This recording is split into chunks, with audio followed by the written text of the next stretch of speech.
Letter from the Duke de Bassano to Count Metternich, Paris, November 16th, 1813. Sir, Baron de Saint-Aignan arrived yesterday, Monday, and reported that according to the communications made to him by your Excellency, England had acceded to the proposition of opening a Congress to treat for a general peace, and that the powers were disposed to neutralize on the right bank of the Rhine, a town for the meeting of the plenipotentiaries. His Majesty wishes that Mannheim should be the town selected for that purpose, and the Duke of Vicenza, whom he has appointed his plenipotentiary, will repair thither as soon as your Excellency shall inform me of the delay and the day which the Allied powers have fixed for the opening of the Congress. It seems to be proper and also conformable to custom that there should be no troops in Mannheim, and that the duty of the town should be performed by the citizens, while at the same time the police should be under superintendence of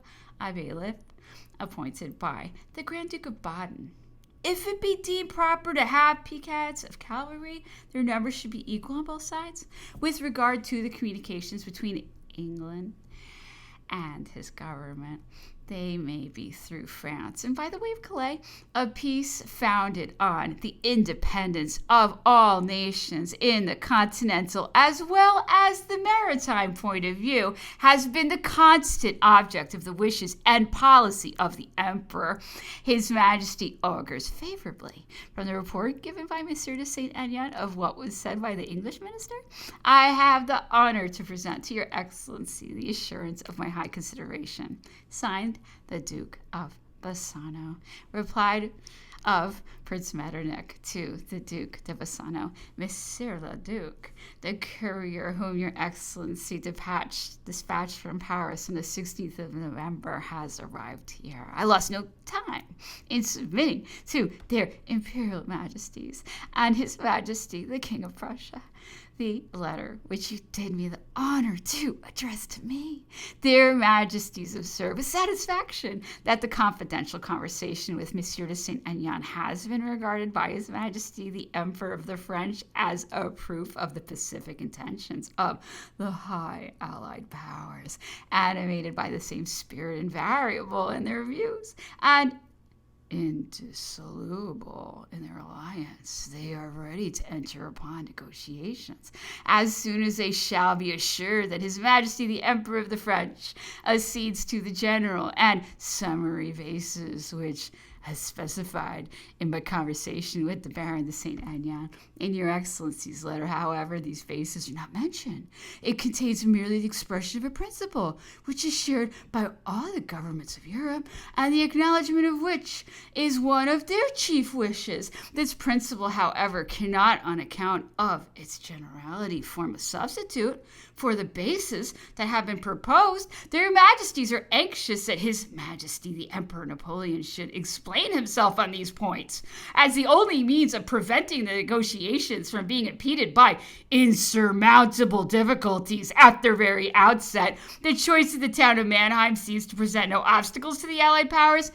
Its neutralization and the police regulations, according to the customs mentioned by your Excellency, can give rise to no difficulties in any way, except Monsieur le Duc, assurances of my high consideration.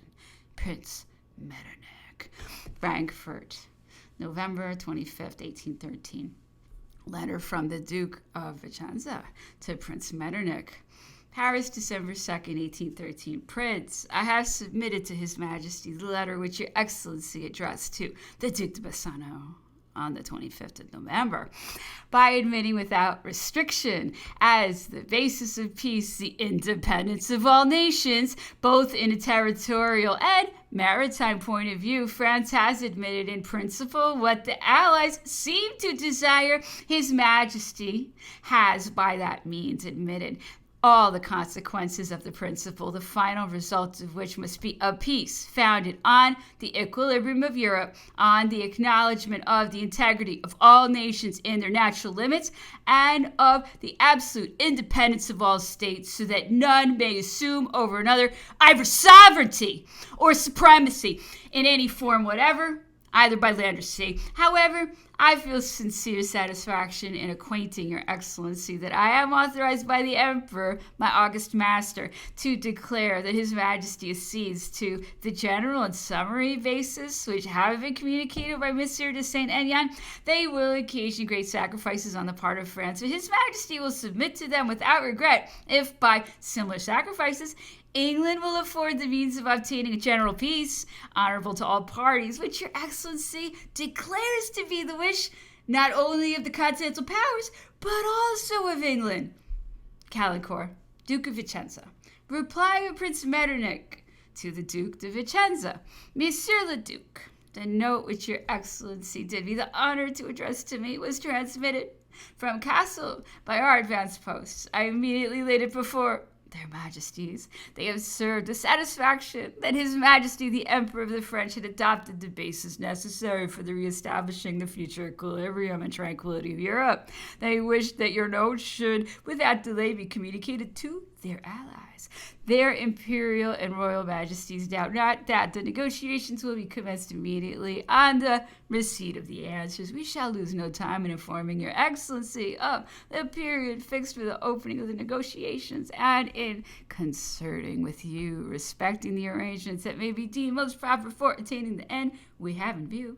I beg you to accept assurances, Monsieur Metternich. Frankfurt, December 10th, 1813.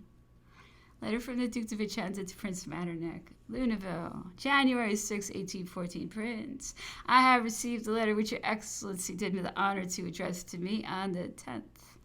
The emperor wishes not to prejudge anything respecting the grounds on which it has been thought necessary that his full and entire agreement to the basis proposed by your excellency in concurrence with the ministers of Russia and England and the consent of Prussia should be communicated to the Allied powers previously to the opening of the Congress. It is difficult to imagine that Lord Aberdeen should be empowered to propose basis without being empowered to negotiate. His Majesty will not insult the Allies by supposing that they were uncertain as to the course they should pursue and that they are still deliberating on it. They know too well that every conditional offer becomes an absolute engagement to him who makes it as soon as the condition attached to it is fulfilled. At all events, we might have expected to receive by the 6th of January the reply which your excellency mentioned on the 10th of December. Your correspondence and the repeated declarations of the Allied powers remove every apprehension of difficulties. And the report made by Mr. de Talleyrand on his return from Switzerland proved that the intention of the Allies remained unaltered. To what then must the delay be attributed?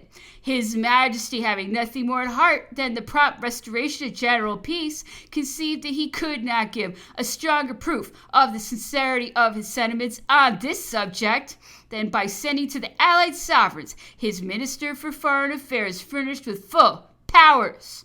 I therefore hasten to inform you, Prince, that I shall wait at our advanced post for the passports necessary to enable me to join your excellency. Calancore, Duke of Vicenza. Reply of Prince Metternich to the Duke of Vicenza. Freiburg in Bregau, January 8th, 1814. Monsieur le Duc, I this day received the letter which your excellency did me the honor to address to me from Luneville on the 6th last.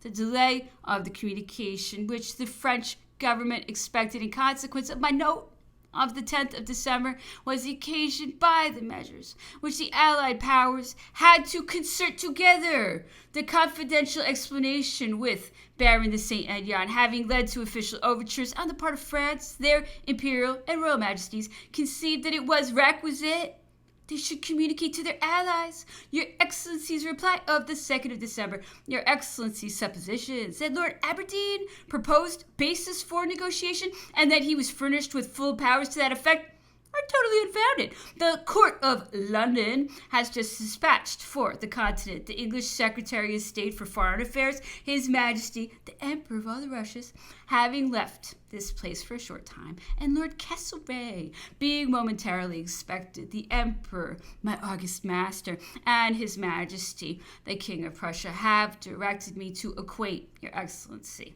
that you shall receive as early as possible an answer to your proposal of preparing to the headquarters of the Allied Sovereign, Prince Metternich, yesterday, January 18th. That is to say, 10 days after the date of Prince Metternich's answer, the Duke de Vicenza was still at headquarters.